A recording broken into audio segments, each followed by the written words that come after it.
They basically bullied them into not being able to do anything no more, like falling in line. Yeah. And I think that shows like how small, like how simple disorderliness can be.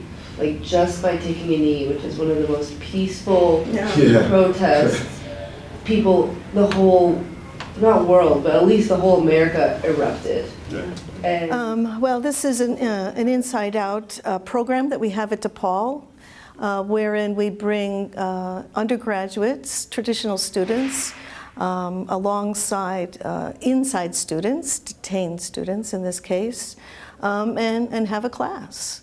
We talk about justice in a very abstract way, and read Plato and Aristotle, and then we talk about social justice, criminal justice, and then finally restorative justice as an alternative or a complement to criminal justice.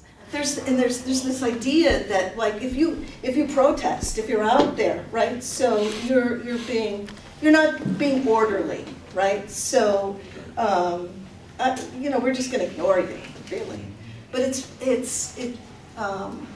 oftentimes not just the disorderliness in the presentation, that it's not the method so much, but it's also the content, because that content doesn't fit. Coming together every week to discuss these political issues that we have in common for the better of ourselves. It's just a profound feeling that I feel in myself, you know what I'm saying? Like I'm really doing something. Like, I'm part of a group of people that are doing something, trying to make a difference. You know, when you're sitting up there in that cell or on the day room, it's not any kind of life. You're not living any kind of life. It's not living. You are static. You are completely static and stagnant. And now I'm moving forward in one way or another, you know? It means a lot to me. It's a big deal.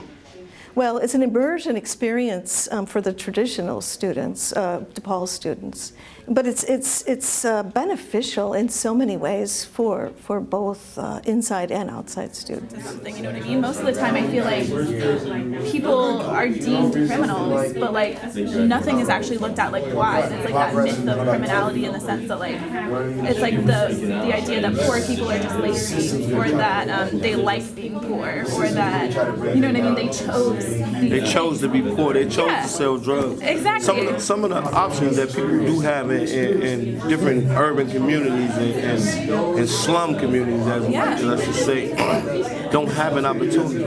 Like the broken homes, no father. But then why don't they have a father? Because you put their father in jail. Yeah, exactly. It's all connected. That's the thing. You can't separate them in my mind. Yeah. Coming from where I come from and being a black man, being able to go into Cook County Jail, come in for a few moments, and then walk out, you know what I mean? that in itself, you know what I mean, every time I leave out blows my mind each time, you know what I mean? And just even being one of the all the DePaul students, I'm the only black male in this class, you know what I mean? So I'm like, man, you know what I mean, that hits me each time, you know what I mean, coming out of here. The inside students are able really to place their own situations of justice, problems with the justice system in a larger context, with a history and a broader spectrum. I read a little bit back on the first page, the bottom of 26, where it says, as is indicated in the designation, penitentiary imprisonment was regarded as rehabilitative, and the penitentiary prison was devised to provide convicts with the conditions for reflecting on their crimes, and through penitence for reshaping their habits and even their souls.